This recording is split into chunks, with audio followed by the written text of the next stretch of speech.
What's up, Taiwan? Good morning. I'm Leslie Liao with 10 minutes of news from here in Taiwan and around the world. Booking.com and Expedia have chosen a Taiwanese city as one of the hottest travel destinations in the world for 2022. In our brand new series, Where's the Mayor Taking Us?, Andrew Ryan heads to Taichung to get the inside scoop from Mayor Liao.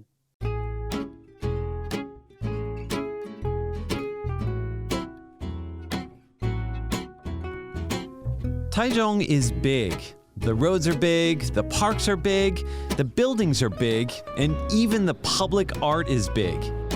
My journey begins at one of the most cavernous urban spaces in all of Taichung, a place right at the heart of the city.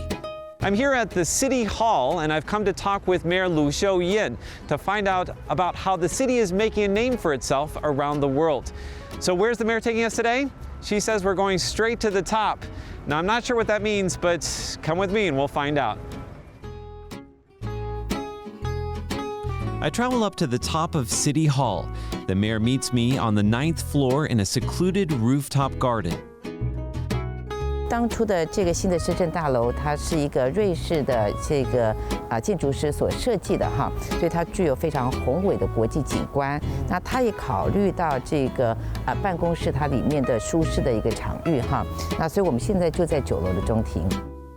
A lot of people are familiar with Taichung's modern features, the striking National Taichung Theater, which has no right angles anywhere inside the building, the multi-million-dollar apartment buildings inhabited by the city's ultra-rich, and the shiny modern train station. But in recent years, Taichung has been touching up older parts of the city too, and that began with opening up a key traffic artery to connect the old and new parts of the city. 旧的一些建设，我们把它做翻新、做整修、做保存。这旧的市政府，我们叫州厅，大概花6亿左右的经费，跟中央1人1半去把它整修。 Another newly renovated building is the 100-year-old Empire Sugar Factory, which was built during the Japanese colonial period. The city is also home to some of the oldest bookstores in the nation, century-old shops that have gotten a new lease on life. 个第4市场哈，那个第4市场也是100年以上的市场哈，可是它具有100年的一个风貌，所以我们最近把它整修完成，那引入新的商家哈，那现在成为文青年轻人最喜欢去的打卡景点，又可以做一些现代食物的一个采买。 Mayor Liu tells me that there are more than 10,000 restaurants in the city, and 2 years ago, Taichung even got its own Michelin guide, and today it features nearly 70 restaurants. 台中是美食之都，它就是一个 Patriot City。台中因为早年藏富于民，那人民的生活安康富庶，所以呢有钱有闲。那有钱有闲的人呢，他在3餐这个吃完以后，他会吃点点心啊。那也因此呢，发展很多的糕饼文化。 And that, she says, is how Taichung became known for sweet treats like sun cakes, taro cakes, and even Western pastries like these decadent creations. 那另外，我们台中的甜品还包括像珍珠奶茶。I know this. This is boba tea. Boba tea, yes. 全世界这个发源地就是在台中。 Food is just one of the reasons people are moving to the city in droves. It's one of the only places in Taiwan where the population is actually increasing. 在不同的媒体、不同的民调，他所做宜居幸福或是退休后最想居住城市都是台中。 I've noticed that actually Taichung, I never thought it would be the second largest city in Taiwan, but it's actually surpassed Kaohsiung and Taipei to become the second largest city. Why is that? 大家觉得住在这个地方非常的舒服，我愿意住在这个城市，所以大家愿意在这个地方生养孩子。 或者愿意移入，所以它能够人口增加，它能够串起的原因在这个地方。But what's so great about Taichung? A lot of people think of it as just a pit stop between Taipei and Kaohsiung. Well, the mayor has come prepared to prove them wrong. 我们山可以高到3000多公尺，下雪。我们有很漂亮、很长的海岸线。我们那个高美湿地被日本一个旅游网站全日本人最想去第1名的地方。所以换句话，你可能要定出主题来，那我们才能告诉你你要怎么走法。那市长呢？如果是自己要去玩的话，你选一个主题，你会选什么？那我不能讲啊，我当市长，手心手背都是肉，我讲的话可能被追杀。对呀。Now, obviously, Mayor Liu is going to be the #1 cheerleader for her own city. She is the mayor, after all. But some of the world's biggest travel websites are also waking up to the charms of Taichung. Booking.com 它是全世界最大的旅馆线上订房系统，那他们就票选全世界新兴的8个这个最好的城市，大家最热搜的城市，台中是其中之一。全世界各国的民众会去 Expedia 去热搜旅游景点哈，我们是全球热搜第5名。With borders shut these last 2 years, Taichung has only been playing host to local tourists. But the mayor has some treats in store for when international tourists finally return. 去年疫情最严重的时候，我们落成启用了我们的中央公园。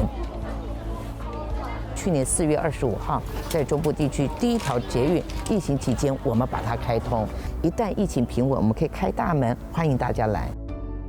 Before I leave Taichung, I stopped by one of the city's most Instagrammable hotspots, the historic Rainbow Village. It was once home to military families who came from China following the Chinese Civil War. Today, it's covered in the artwork of an elderly resident whose paintings were a bid to keep the village from being torn down. In the past, Taichung was seen as a place you pass through on your way to somewhere else. But in recent years, it's truly discovered its own unique personality, its own color, as you can see here at Rainbow Village. And Taichung is also a city in flux. In fact, they're building buildings right next door. And it's these changes, these constant discoveries of new surprises that make Taichung not just a transit stop, but a destination all of its own.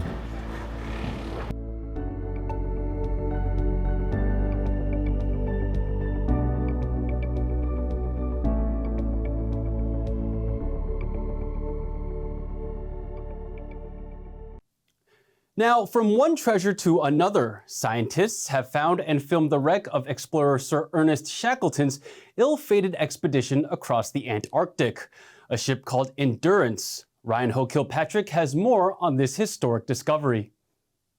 Frozen in time. After over a century hidden in the icy abyss, Antarctic explorer Sir Ernest Shackleton's ship, the Endurance, has been found at the bottom of the Weddell Sea. Shackleton and his men set sail aboard the barkentine in 1915 on a bold mission to make the first ever land crossing of Antarctica. But the Imperial Transantarctic Expedition, as it was known, failed before they could even step foot on the frozen continent. In February 1915, the ship became trapped in pack ice, not far from the Antarctic mainland.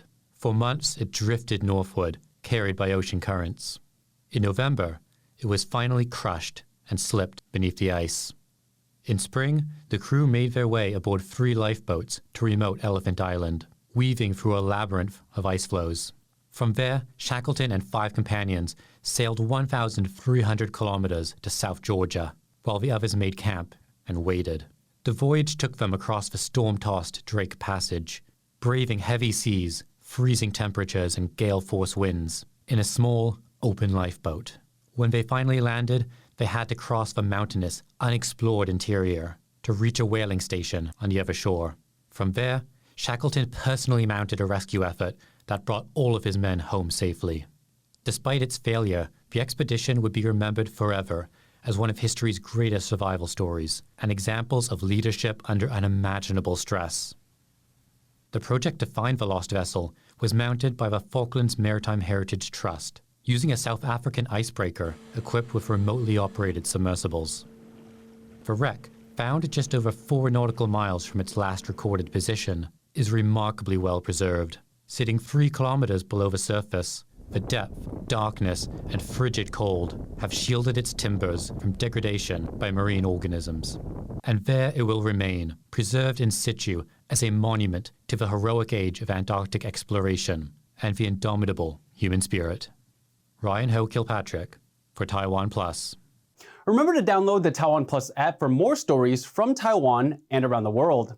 Finally, today, we leave you with the footage of mountain bongos, the animals, not the drums, at the Mawingu Sanctuary in Kenya. Take care and see you next time.